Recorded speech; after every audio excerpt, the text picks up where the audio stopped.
Bom dia de meditação, de formação na palavra de Deus, né? Muito mais do que apenas informação.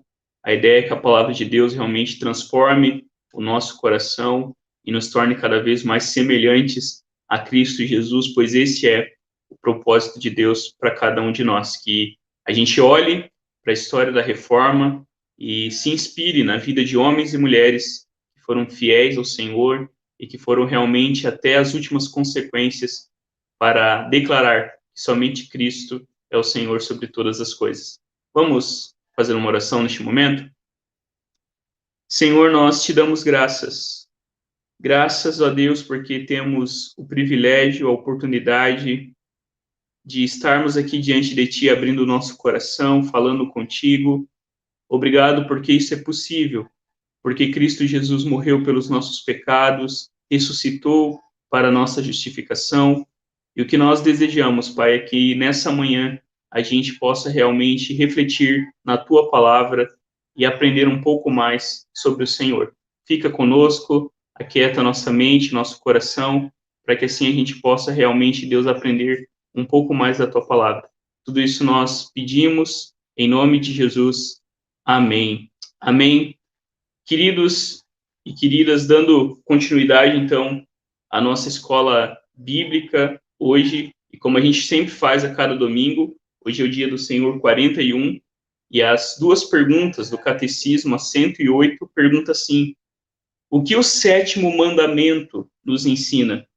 E a resposta é que toda impureza sexual é amaldiçoada por Deus.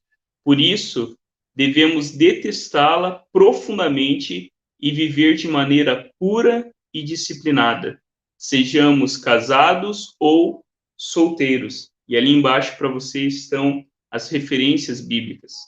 E a pergunta 109 diz assim: mas Deus, neste mandamento, proíbe somente adultério e outros pecados vergonhosos?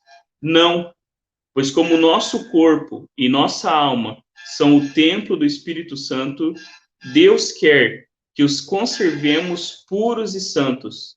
Por isso, ele proíbe todos os atos, gestos, palavras, pensamentos e desejos impuros, e tudo que possa atrair o homem para tais pecados.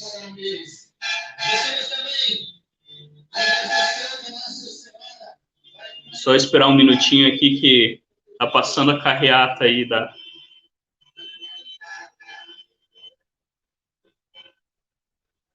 Queridos, hoje a gente vai continuar então o tema Reforma Protestante.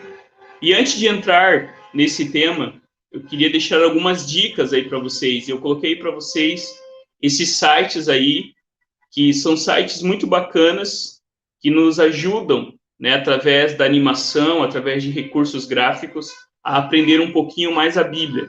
Então, se você quiser, às vezes, conhecer um pouco o contexto histórico, né, geográfico até do ambiente, esses canais no YouTube, eles têm página também nas outras mídias, mas no YouTube você encontra muito materiais, né, desses canais aí. O primeiro ali é muito bacana, né, tem na versão em português agora também, antigamente, um tempo atrás era só em inglês e em outras línguas, e agora a gente já tem esse recurso disponível em português, e a mesma coisa, o segundo ali, o The Bible Effect, o The Bible Project, o CrossPint e o Superbook, são sites muito bacanas aí, para que você possa realmente aprender um pouquinho mais a palavra de Deus. E como a gente tem feito a cada domingo, agora eu vou aí compartilhar com vocês um vídeo exatamente aí de um desses sites para a gente meditar e refletir na palavra do Senhor. A gente já volta a um vídeo bem curtinho que fala exatamente sobre a relevância do Sola Escritura. A gente já volta, fique aí com a gente. Sola Escritura significa que somente as Sagradas Escrituras têm autoridade sobre nós.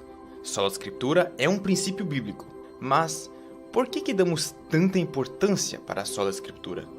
Não seria mais importante se preocupar em ajudar os pobres? Por que então se engajar em teologias controversas? Eu vou te dar um exemplo. Você está sentado em um avião quando as máscaras de oxigênio caem do teto, devido a uma queda de pressão. Você, como um herói, se levanta e começa a ajudar a todos a colocar a máscara de oxigênio, até que você desmaia e cai. É para evitar justamente essa sequência infeliz de eventos que, antes de cada voo decolar, há um anúncio. Em caso de despressurização, ponha primeiro a sua máscara e depois ajude as crianças e aos demais passageiros. E é o mesmo com Sola Escritura. É como se fosse o seu próprio abastecimento de oxigênio. É a única chance que você tem para ver e entender a vontade de Deus preto no branco. Se abdicar essa verdade, o diabo passa a ter uma vida fácil. E ele ativamente tenta entrar justamente por essa porta, desqualificar a Bíblia. Seu único alvo é te separar de Deus. Pedro, o discípulo, o chamou de um leão. O diabo, vosso adversário, anda em redor como um leão que ruge, procurando alguém para devorar. E você já viu como um leão ataca? Ele não vai para as pernas nem para as costas. Ele vai direto para a garganta, para sufocar a presa. Ele corta a conexão com a cabeça.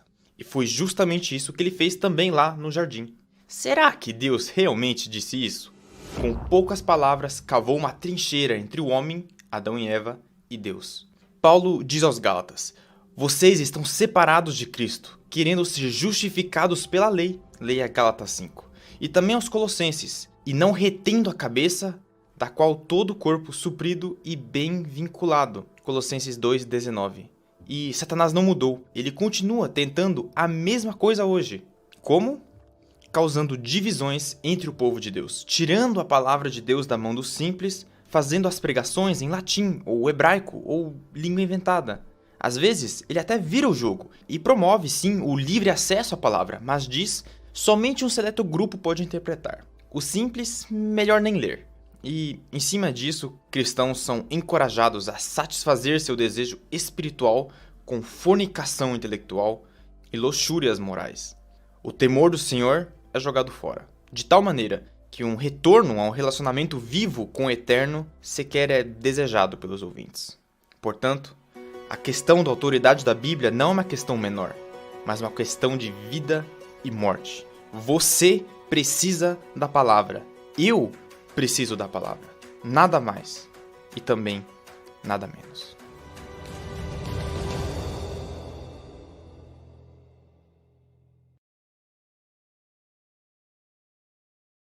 Amém. O que nós precisamos é da palavra de Deus, é ela que sustenta as nossas vidas, é ela que nos conduz realmente em nossa caminhada com Deus. E quando ouvimos a palavra do Senhor, como o próprio salmista diz, ela é de fato lâmpada para os nossos pés e luz para os nossos caminhos. Amém? Queridos, vamos então continuar refletindo sobre os fundamentos da reforma.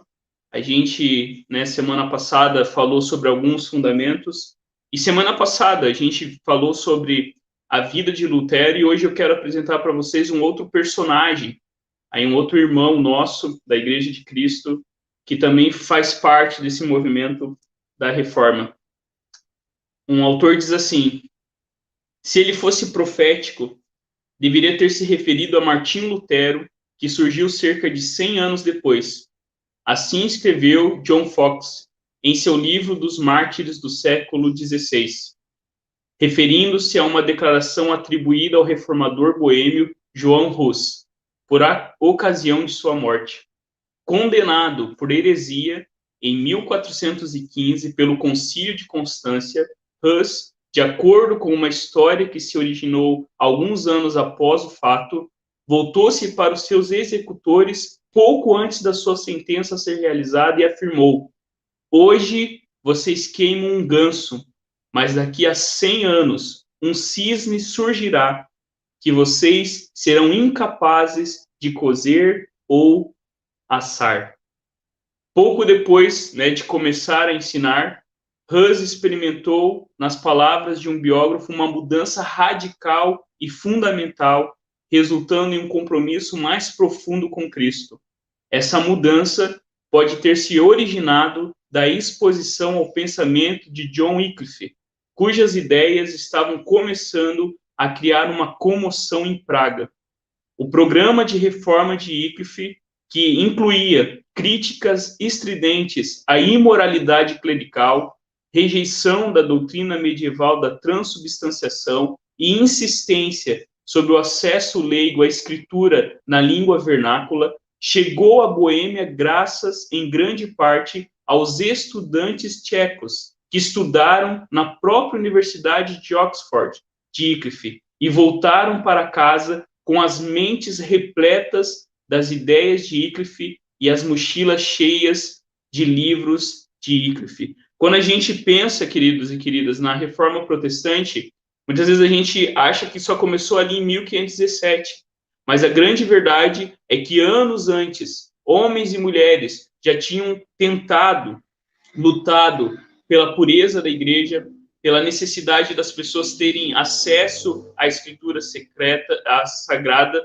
a terem também uma igreja livre da corrupção que havia na época. Então, John Huss, esse homem, né, lá em Praga, né, que foi queimado, e muitos contam essa história, né, que ele fala lá que lá eles estavam assando um ganso, porque o seu nome, Huss, e a cidade de onde ele vem tem essa ideia de ganso, mas ele diz que dali 100 anos haveria um cisne, e esse ninguém poderia deter. E muitos, então, né, concordam que Huss estava se referindo a Martinho Lutero, quando um pouco mais de 100 anos depois, ele estaria ali, então, pregando as 95 teses que a gente viu na semana passada.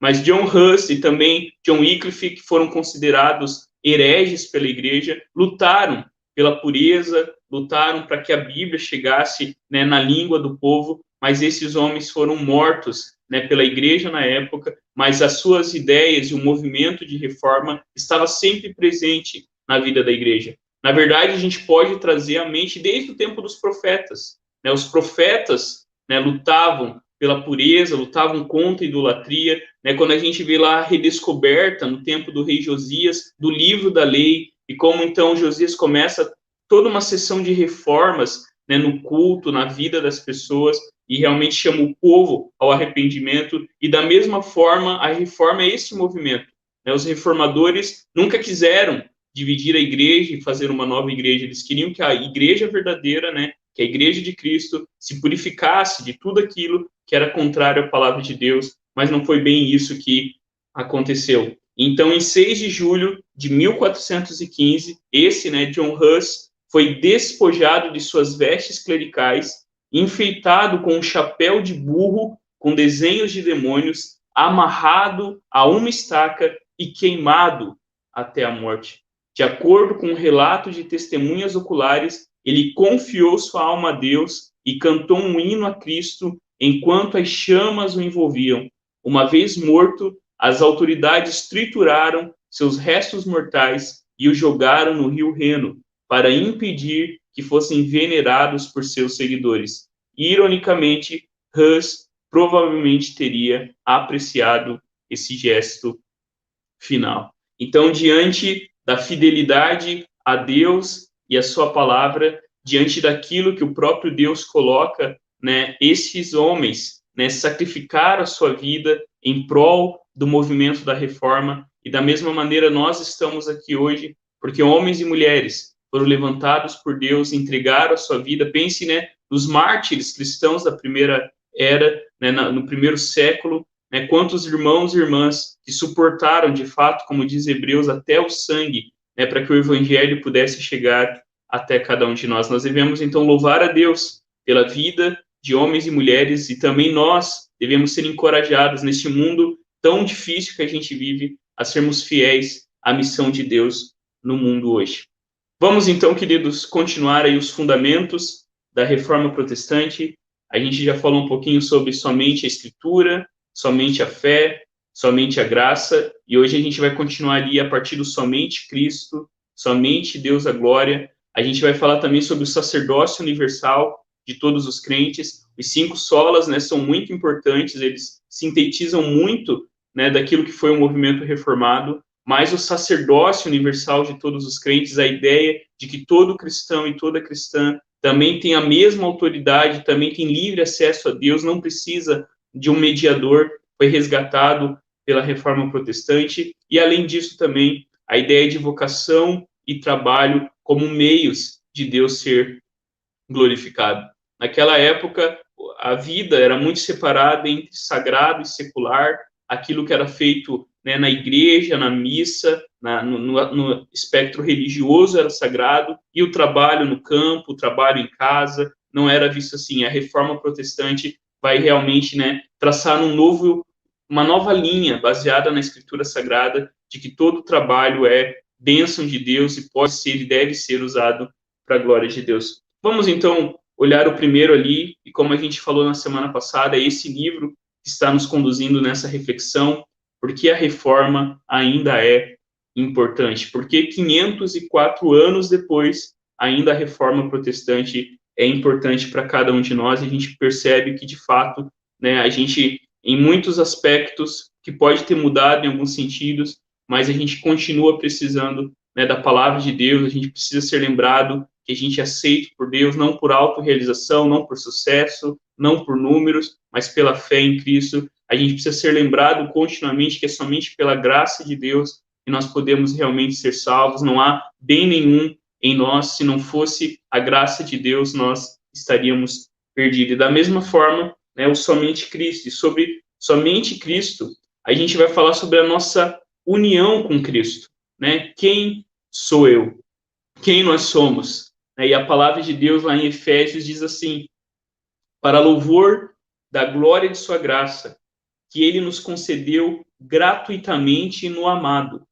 Nele temos a redenção pelo seu sangue, a remissão dos pecados, segundo a riqueza de sua glória, que Deus derramou abundantemente sobre nós em toda sabedoria e entendimento.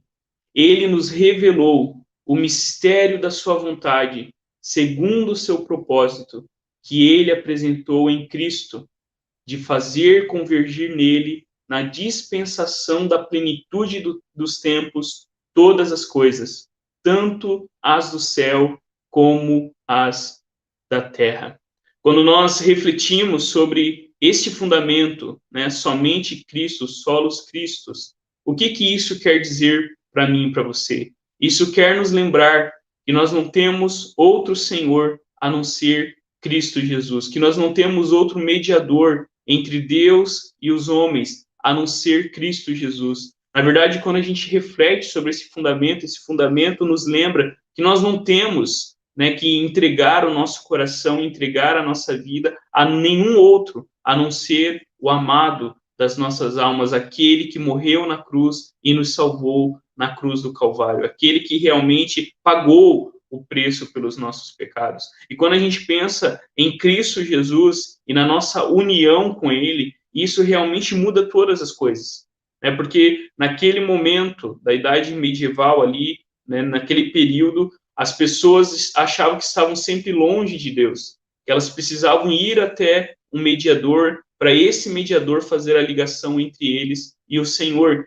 E quando a reforma protestante, ao ler as Escrituras, a entender que nós somos, né, aceitos somente pela fé, baseados na graça de Deus, a nossa união com Cristo acontece quando nós confiamos em Jesus.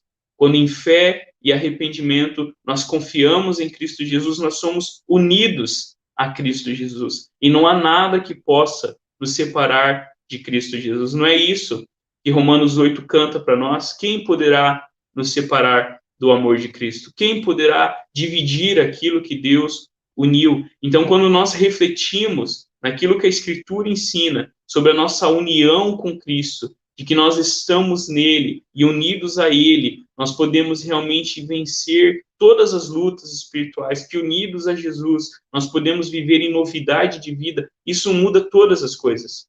Porque nós não precisamos ir até um determinado lugar, porque Deus já está dentro de nós. Como o próprio Cristo disse, né? O reino de Deus está dentro de vocês, está no meio de vocês. Eu estou aqui presente. E um dos fundamentos extraordinários que a reforma trouxe para nós foi exatamente essa verdade. Cristo está presente, Cristo é disponível, Cristo está aqui neste momento.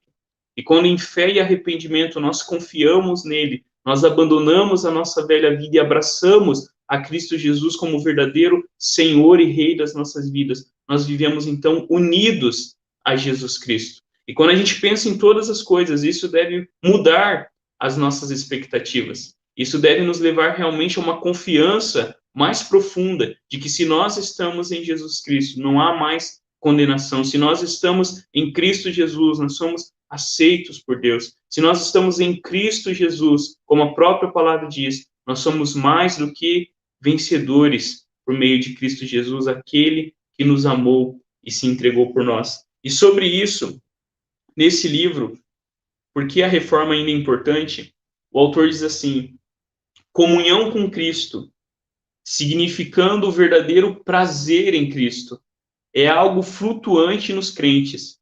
Às vezes, nossos corações estão cheios de aleluias, outras estão gelados e sem sentimento para com Ele.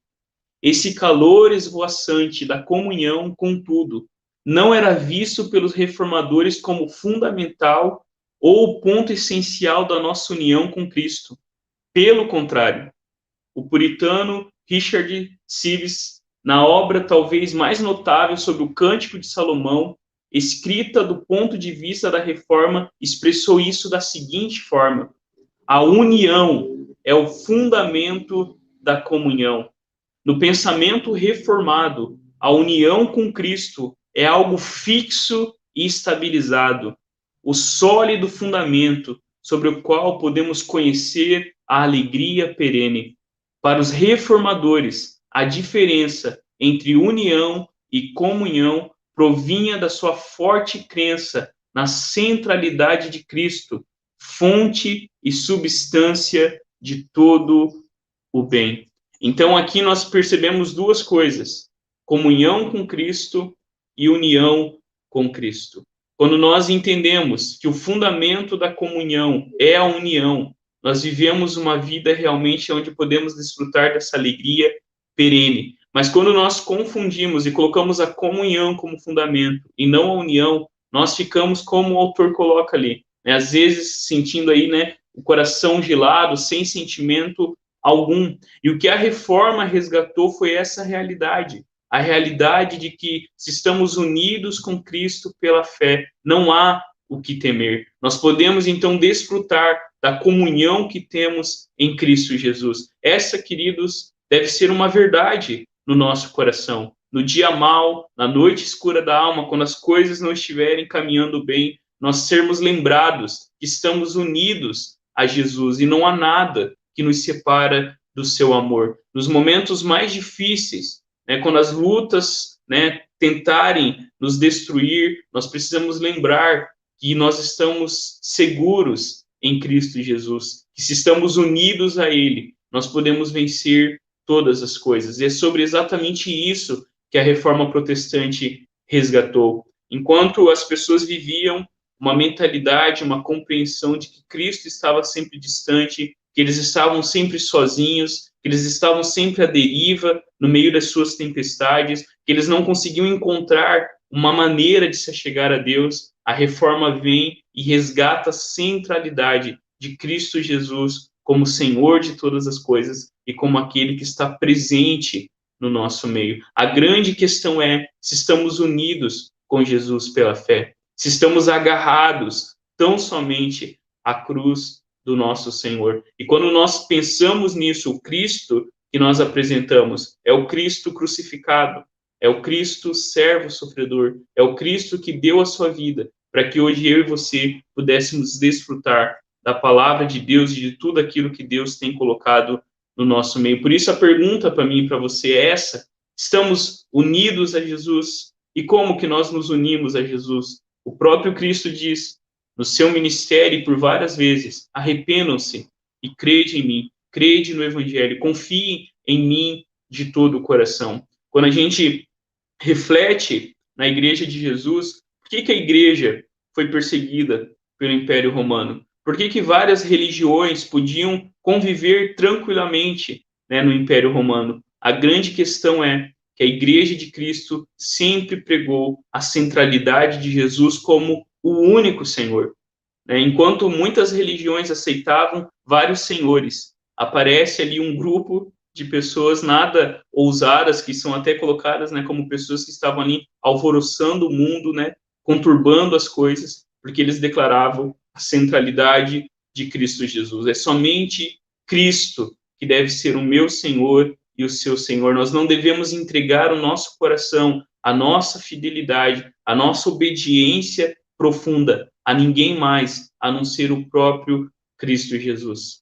A igreja cristã sempre viveu essa realidade. Por exemplo, quando a gente pensa também nos nossos irmãos no período do nazismo, né, a igreja até fez uma declaração, a declaração de Barmen, que declara que não há outro Senhor, não há outra autoridade sobre as nossas vidas, a não ser Cristo Jesus. Nenhum líder político, líder religioso, nenhum relacionamento amoroso, nenhuma relação, né, com o dinheiro, com o poder, seja o que for, pode ter a primazia nas nossas vidas, porque somente Cristo é o Senhor, somente Cristo é o cabeça sobre todas as coisas e Ele é, na verdade, o centro de todas as coisas. Tudo que existe só existe por causa de Jesus. Tudo que existe, existe para a glória de Jesus. E quando a gente entende isso, a gente começa, então, a viver uma vida centrada em Cristo Jesus, porque unidos a Ele, nós podemos realmente agora viver uma vida em novidade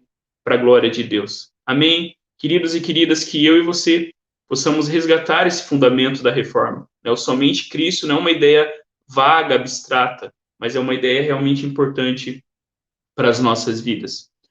Um outro fundamento, queridos e queridas, é a vida de cada dia. Que diferença Deus faz na segunda-feira pela manhã? Eu pergunto aí para você, que diferença Deus faz na segunda-feira de manhã? E esse é um outro fundamento da reforma protestante. Somente a Deus toda a glória. E quando a gente pensa nisso, nesse fundamento, a gente precisa trazer ao nosso coração uma realidade de que eu e você vivemos a cada dia, a cada segundo, a cada momento, diante da face do Senhor. Há um termo, né, cunhado pelos reformadores, que é o coram Deo. Coram Deo é coração diante de Deus, vida diante de Deus. E um dos fundamentos importantíssimos da reforma protestante foi realmente um lembrete de que todas as coisas existem para a glória de Deus. Que tudo o que a gente faz, o objetivo último é a glória de Deus. Por exemplo, quando Paulo diz na palavra de Deus, né, quer comais, quer bebais, ou façam qualquer outra coisa, façam tudo para a glória de Deus. O que significa fazer tudo para a glória de Deus? Significa que tudo que eu faço, o meu trabalho, o meu casamento, o meu relacionamento com os meus filhos, o meu relacionamento com o meu dinheiro, o meu relacionamento com até o meu sofrimento, com as minhas lutas, com a doença que eu estou enfrentando, com o deserto, a tempestade, o tempo mau que eu estou lidando, tudo existe para a glória de Deus. O fim de todas as coisas é a glória de Deus. É uma pergunta que todo mundo conhece do catecismo, que é a primeira pergunta, diz qual que é o fim, qual que é o objetivo, né, do ser humano, né? Qual que é o principal, né, objetivo, fim do ser humano? E a resposta é, né, glorificar a Deus e alegrar-se nele para sempre. Este é o objetivo de cada coisa grande e pequena que Deus coloca sobre as nossas mãos e na nossa vida, para que tudo seja feito para a sua glória. E lá em 1 Coríntios, na carta de Paulo à igreja em Corinto, ele diz assim, capítulo 1, 28 ao 31.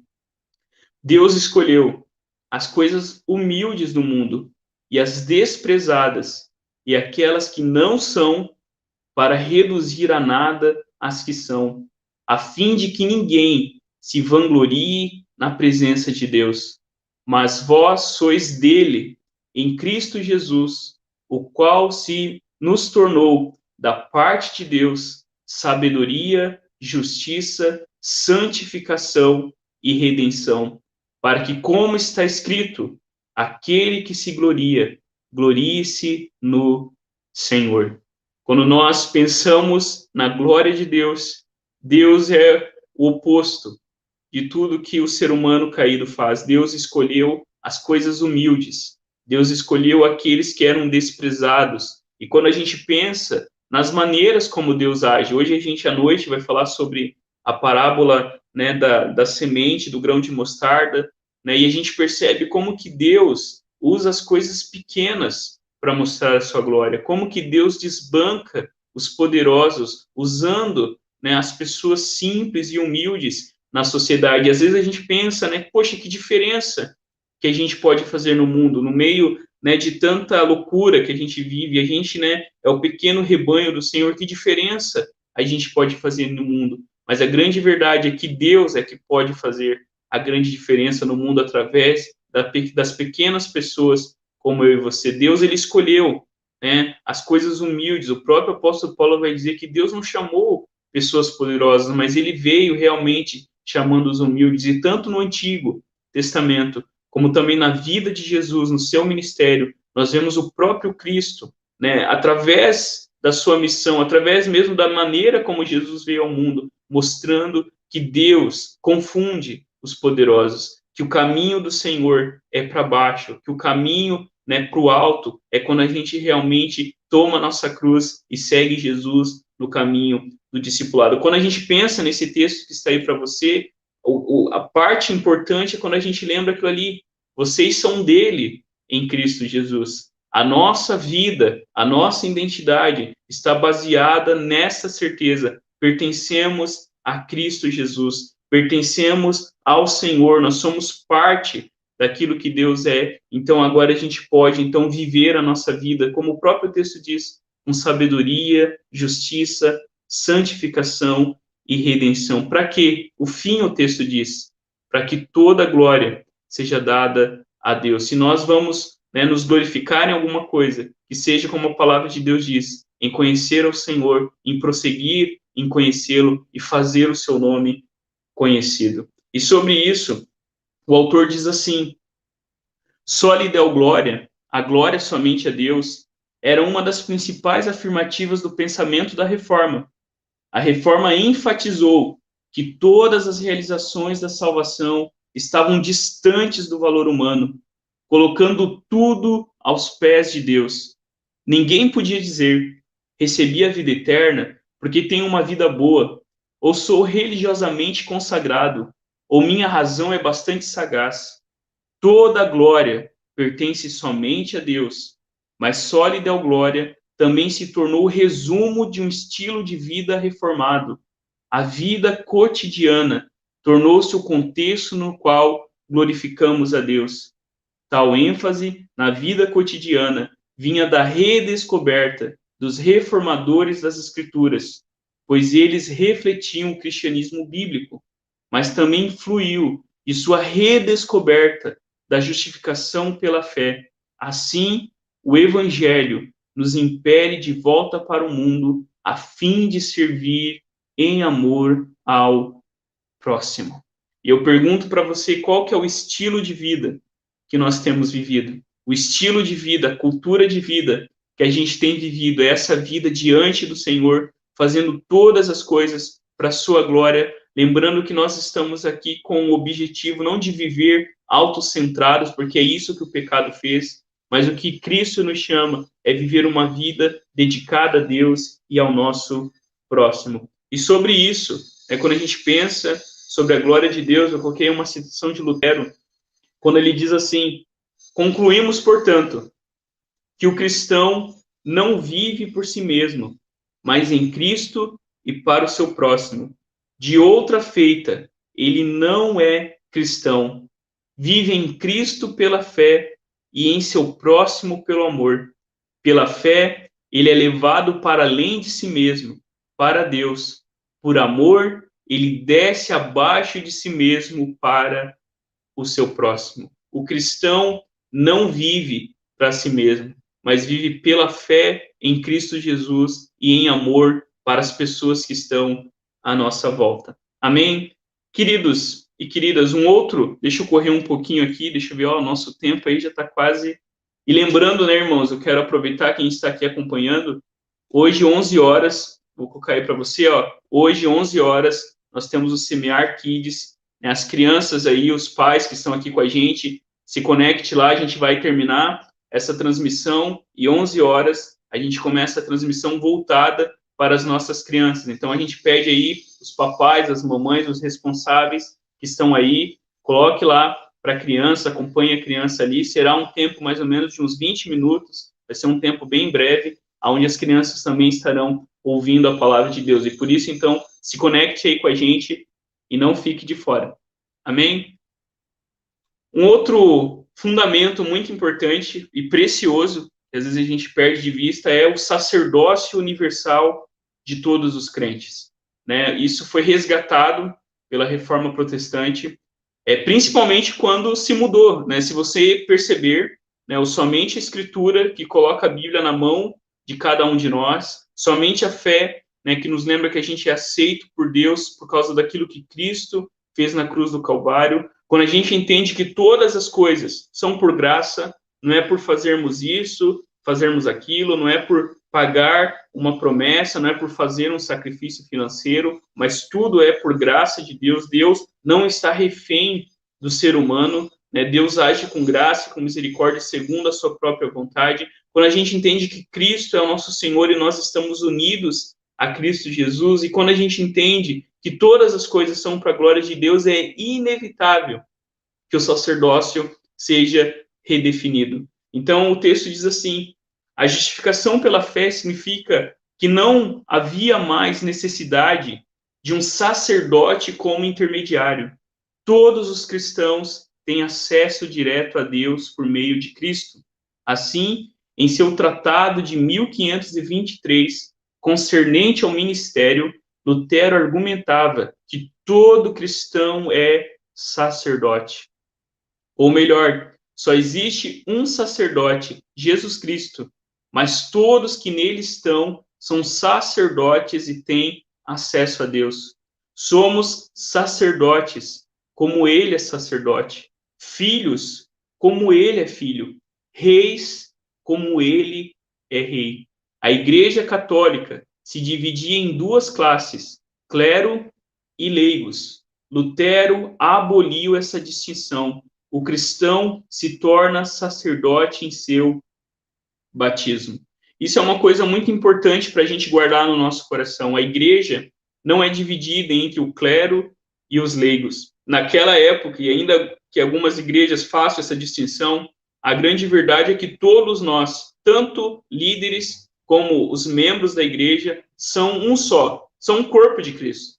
Né? Quando a gente pensa nisso, a gente pode pensar na figura que Paulo usa para se referir à igreja. A igreja como o corpo de Cristo, aonde todos, né, líderes e aqueles que são membros da igreja, aqueles que exercem o ministério, aqueles, né, que são membros da igreja, fazem parte, o único cabeça é Cristo Jesus. E às vezes o que se tinha a ideia é de que havia um certo corpo deformado, que parecia mais uma coisa de outro mundo, quando as pessoas entendiam que o clero era uma cabeça junto com Cristo, né? Não era um corpo normal, né? Era uma coisa estranha. Mas o que a reforma resgatou foi apenas Cristo é o cabeça.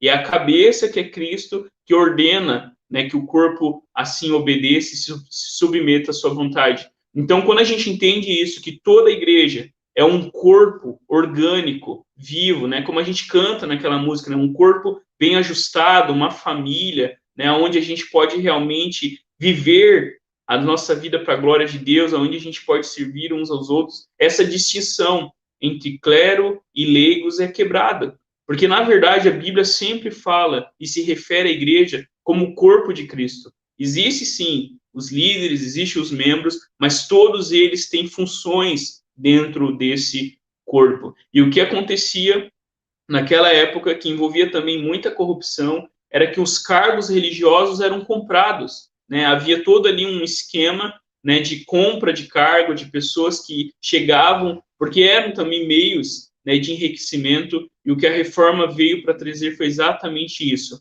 Todo cristão é um sacerdote, todo cristão é filho de Deus, todo cristão é realmente ali, né, um rei, como o texto diz, onde a gente pode realmente viver a nossa vida para a glória de Deus. E hoje, isso pode ser aplicado na maneira como a gente vive a nossa vida. Né? Isso eu já percebi que, às vezes, as pessoas têm uma ideia, né, de que Deus ouve mais o pastor do que um irmão. Eu lembro de uma situação que aconteceu na igreja uma vez, em que um presbítero orou pelo irmão, e logo em seguida esse irmão pediu para o pastor orar por ele. Né? E às vezes, na nossa cabeça, a gente tem essas dificuldades, né? Não existe uma categoria especial se referindo a pastor, presbíteros e diáconos, né? Quando Deus olha para o seu povo, ele não vê os títulos, né? Deus olha para o seu povo e vê a sua igreja, e vê o seu corpo, e vê membros que desempenham funções distintas, diferentes, mas todos têm o mesmo Espírito. Por isso você é sacerdote. Quando a gente lembra lá da carta, né, de Pedro, e quando a gente pensa também, quando Paulo fala que a gente é embaixador da reconciliação, o que a palavra de Deus está nos ensinando é exatamente isso. E isso é uma coisa que às vezes a gente deixa de lado, mas isso é um aspecto muito importante da nossa fé. Cristo veio e através do seu Espírito que é derramado, agora Cristo nos envia em missão. Como que eu faço missão? Eu faço missão porque eu sou um sacerdote, porque eu sou um ministro, um embaixador da reconciliação. E quando a gente entende isso, a gente começa a viver como o povo renovado de Deus. Eu gosto muito de um autor que eu indico para você conhecer, N.T. Wright, porque nos seus livros ele traz muito desse aspecto que às vezes a gente deixa de lado. Como que a igreja agora tem uma missão muito importante a executar, com o poder do Espírito, é claro, onde a gente pode agora, como sacerdotes do Senhor, viver para a sua glória, ministrando a palavra, oferecendo perdão àqueles que se arrependem e levando as pessoas, né, até Cristo. É isso que Paulo diz, olha, implorem, né, clamem aos homens para que eles se arrependam e voltem-se para Deus. Então, quando a gente entende isso, grave isso no seu coração, você é um sacerdote. E, por fim, um outro aspecto que a reforma traz aí para a gente é a ideia de vocação e trabalho. E eu vou só ler aqui, a gente está com um tempinho curto para a gente terminar essa parte aqui, para as crianças também terem o seu momento. E sobre vocação e trabalho diz assim: as palavras chamado ou vocação eram usadas no período medieval para descrever as ordens religiosas e o sagrado ministério. Lutero tomou esses termos e os reaplicou à atividade de todos os cristãos, em qualquer contexto em que se encontrassem. Na verdade, os que creem que servem melhor a Deus no monastério rejeitam o verdadeiro chamado de servir ao próximo e, em vez disso, optam por ser próprio culto particular. O texto-chave de Lutero era 1 Coríntios 7,20. Cada um permaneça na vocação em que foi chamado. Lutero diz: o que parece ser obra secular é o louvor a Deus e representa a obediência que agrada a Ele. Os serviços domésticos podem não ter a aparência óbvia de santidade, mas essas tarefas de casa devem ser mais valorizadas do que todas as obras de monges e freiras. Não precisamos sair do mundo e entrar no monastério para servir a Deus. Glorificamos a Deus em toda a nossa vida. Não existe hierarquia de profissões na visão de Deus. O que Lutero, né, quer ensinar com isso? O que na verdade toda a reforma protestante trouxe, né, através da vocação e do trabalho, não mais como algo apenas que era feito religiosamente, aquilo que monges, freiras, padres faziam, mas como Lutero resgata a ideia, né, de toda profissão, toda vocação, todo trabalho existe para a glória de Deus. Ele realmente mostra para a gente que nós servimos a Deus, não só no domingo, mas nós servimos a Deus de segunda a sexta ou de segunda a sábado, através daquilo que nós fazemos, através da nossa profissão, através de lavar uma louça, tirar o lixo.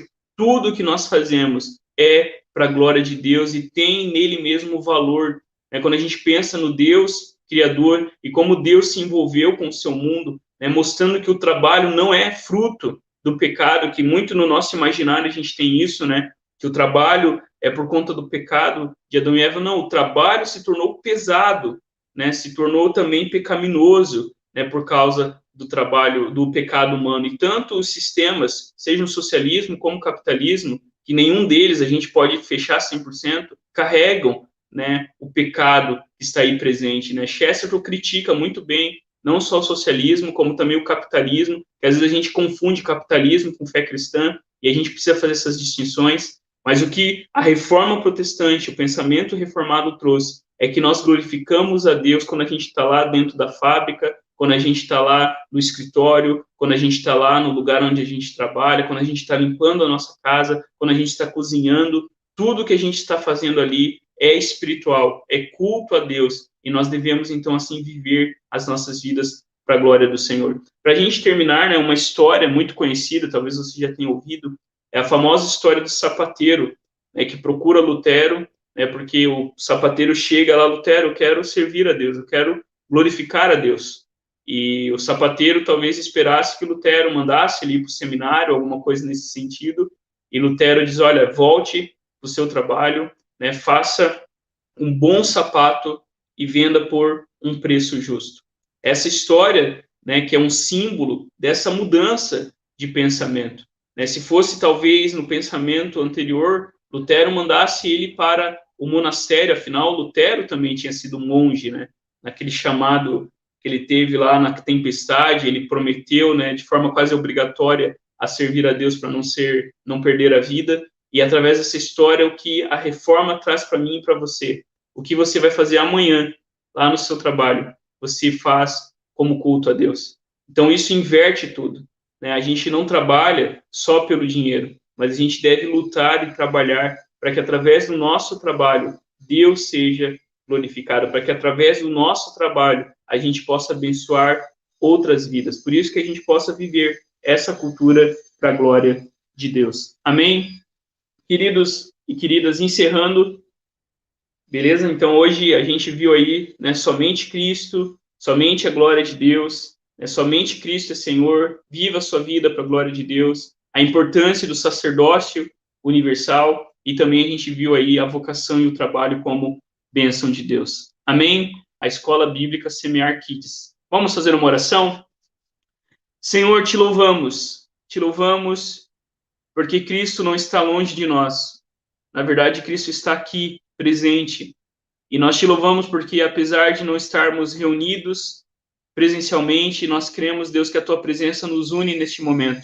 E a nossa oração, Pai, é que o teu nome seja glorificado através das nossas vidas. Que cada irmão e irmã tenha como único Senhor, dono, Salvador, Redentor da sua vida, Cristo Jesus. E que a gente viva, Pai, a nossa vida a cada dia para a tua glória. Que cada atitude, cada ação, cada decisão seja para a tua glória. Nos ensina a colocar tudo aos teus pés. Nos ensina também a missão que nós temos a desempenhar como sacerdotes dentro da nossa casa, dentro do nosso trabalho, no mundo onde a gente vive, Pai. E que a gente entenda que a nossa vocação, o nosso trabalho, a nossa profissão, o nosso emprego existe para a tua glória, Pai. Cuida da gente, abençoa as nossas vidas, em nome de Jesus. Amém e amém. Amém. Queridos e queridas, não se esqueça, hoje, 19 horas, o nosso culto de adoração ao Senhor, o Rei e o seu reino, e a gente vai falar, né, sobre como o reino do Senhor frutifica através das nossas vidas para a sua glória. Amém? Fique na paz, fique com esse videozinho aí, que Deus abençoe ricamente todo mundo que está acompanhando aí, de perto e de longe, que Deus nos abençoe e nos guarde. Fique na paz, não se esqueça, 11 horas a gente já volta, daqui 5 minutinhos a gente volta com a transmissão da Escola Bíblica para as Crianças. Fiquem na paz, Deus abençoe, um bom domingo, um bom almoço, descansem à tarde para o culto à noite, em nome de Jesus, amém. Talvez você tenha assistido os vídeos até aqui e esteja pensando, sim, a Bíblia é a palavra de Deus. Ela nos mostra a vontade de Deus, mas por que esse tema é polêmico? Ok, um pequeno exemplo. Imagine que um homem invadisse a sua casa e dissesse à sua família: é claro que você deve ouvir o que seu pai diz, mas acima disso, vocês precisam seguir a minha interpretação do que ele diz. Ao ouvir tais palavras, qualquer pai no mundo se transformaria em um lutador de UFC em segundos. E quanto mais Deus? Meu caro, ele se certifica de manter uma comunicação simples e direta com seus filhos. Veja, o problema não está em escritura, mas no sola, no somente a escritura. Ok, então Deus quer se comunicar diretamente com a humanidade. Mas o diabo, desde o Jardim do Éden, tem se intrometido na conversa e se faz de intérprete, explicando o que Deus na verdade quis dizer. Através da história, ele tem usado especialmente interpretações das escrituras, comentários bíblicos, confissões de fé e etc., que são legítimas em suas origens, mas que depois de um curto período de tempo transformam-se em rígidas autoridades. No início, só auxiliavam a autoridade da escritura, mas no final a anularam.